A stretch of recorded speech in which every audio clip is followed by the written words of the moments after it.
जब श्री कृष्ण का नाम लेते हुए, उनकी कथाएं सुनते हुए, राधा रानी का नाम जपते हुए आपकी आंखों में अश्रु आ जाए, इसका मतलब है कि आपका ईश्वर के प्रति, राधा रानी के प्रति प्रेम प्रगाढ़ हो गया है। हरे कृष्ण।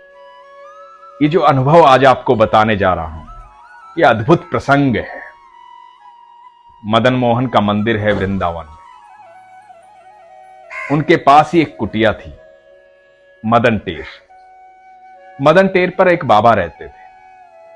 बाबा जब वृंदावन आए थे तो बिल्कुल ठीक ठाक थे, हष्ट पुष्ट थे, बचपन में आए थे, भगवान की आराधना करते थे, श्री कृष्ण से, राधा रानी से बहुत प्यार करते थे, उनके भजन गाते थे, दिन रात भगवान के भजनों में बिता देते थे। इतना प्रेम करते थे भगवान से, इतना प्रेम करते थे कि बस उन्हें याद करके रोते रहते थे। उनकी आंखों से अश्रु कभी रुकते ही नहीं थे।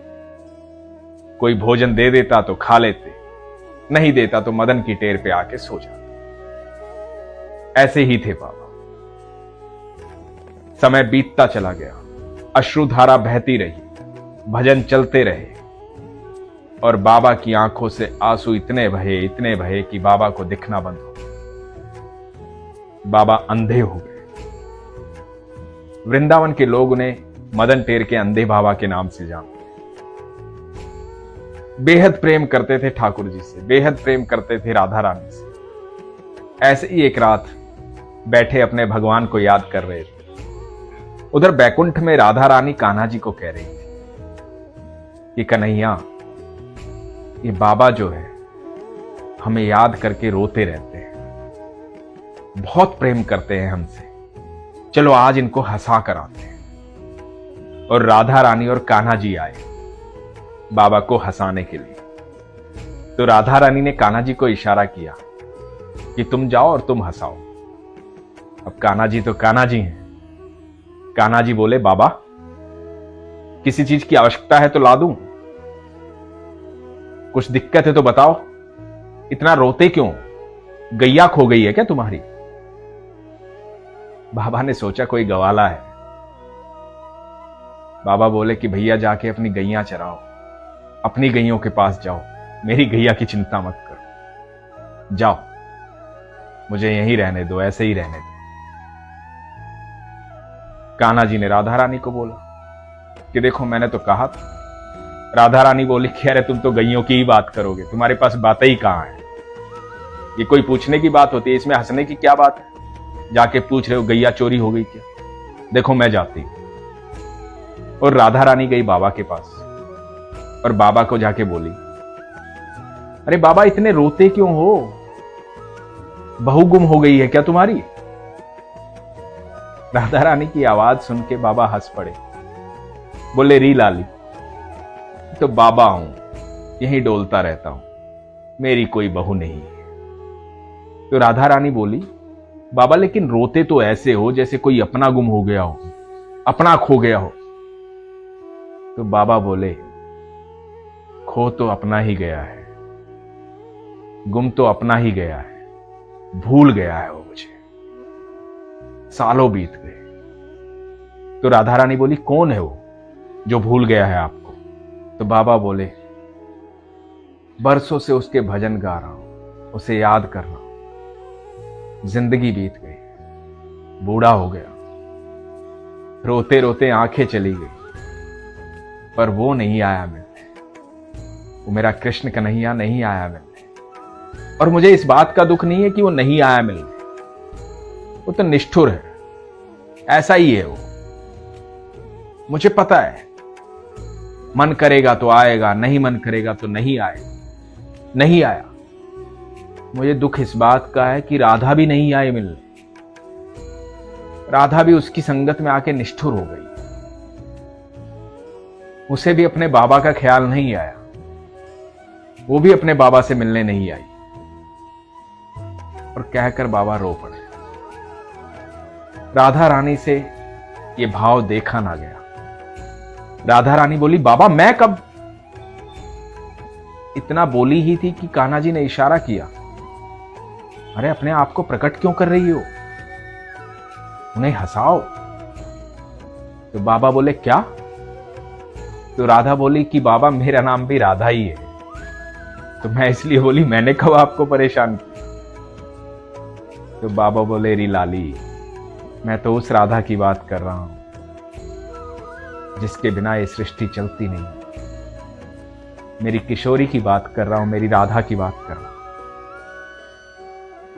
मैं तो उस राधा की बात कर रहा हूं जिसकी वजह से ये छलिया भी चलता है, ये कन्हैया भी चलता है। मैं तो मेरी राधा की बात कर रहा हूं।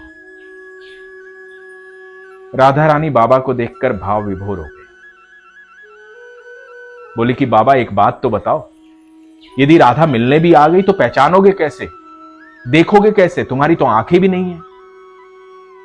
बाबा बोले हरी पगली, मेरी राधा आएगी तो क्या मेरी आंखों को ज्योति नहीं दे देगी? क्या मैं दुनिया देख नहीं पाऊंगा? तो कैसी बात करती है? मेरी राधा आएगी तो सबसे पहले मेरी आंखें ही तो देगी। राधा रानी से रहा नहीं गया। बताते हैं कि एक नेत्र को राधा ने छुआ और एक नेत्र को कान्हा जी। बाबा की आंखों की ज्योति वापस आ गई। बाबा ने जब अपने सामने जुगल जोड़ी को देखा, बाबा देखते ही रह गए। सामने खड़े थे मोर मुकुटधारी कृष्ण और राधा रानी अपने बाबा से मिलने आए थे। ये प्रेम था राधा और कृष्ण का उन बाबा के प्रति। बाबा देखते ही रह गए, देखते ही रह गए। इससे बड़े सौभाग्य की बात क्या होगी जब नेत्र वापस आए तो सामने ठाकुर और राधा रानी खड़े थे। देखते देखते बाबा बेहोश हो गए। बाबा को विश्वास ही नहीं हुआ कि राधा रानी और कान्हा जी सामने खड़े। इधर राधा रानी और कान्हा जी अंतर ध्यान हो गए। सुबह जब हुई तो बाबा मदन की टेर पर बेहोश पड़े थे। वृंदावन के लोगों ने देखा कि बाबा इस तरह से क्यों सोए हुए हैं। बाबा को उठाया, मदन मोहन जी के मंदिर लेकर गए। गोस्वामी जी समझ गए कि कुछ तो बात हुई। पानी का छींटा मारा, बाबा को धीरे धीरे होश आया। वहां भजन कीर्तन चल रहे थे। बाबा उठे। गोस्वामी जी ने पूछा कि बाबा क्या हुआ, भोजन नहीं किया था, बेहोश कैसे हो गए? बाबा ने सारा वृतांत बताया। बताया कि मेरी राधा मुझसे मिलने आई थी, मेरे कन्हैया मुझसे मिलने आए थे, अब मैं सब कुछ देख सकता हूं। और ये बताते बताते बाबा फिर रो पड़े। बताते हैं कि उसके कुछ ही समय बाद बाबा ने अपनी देह त्याग दी। सदा सदा के लिए अपनी राधा रानी के पास, अपने कान्हा जी के पास वैकुंठ चले। यह अद्भुत प्रेम की गाथा है। मदन टेर वाले अंधे बाबा। आप जब भी वृंदावन जाएं वहां जरूर जाना। ऐसे भक्त विरले होते हैं। जीवन के करीबन 40 साल उन्होंने रोते हुए बिता दिए। ईश्वर से जो सच्चा प्रेम करता है, वो जब ईश्वर की बातें सुनता है तो उनकी आंखों से अश्रु बहने लगते हैं, क्योंकि ये सच्चे प्रेम की निशानी। जब ईश्वर की बातें सुनता है, ईश्वर को देखता है, ईश्वर को महसूस करता है, ईश्वर का एहसास करता है, ये सब वही कर सकता है जिसे ईश्वर पर विश्वास होता है।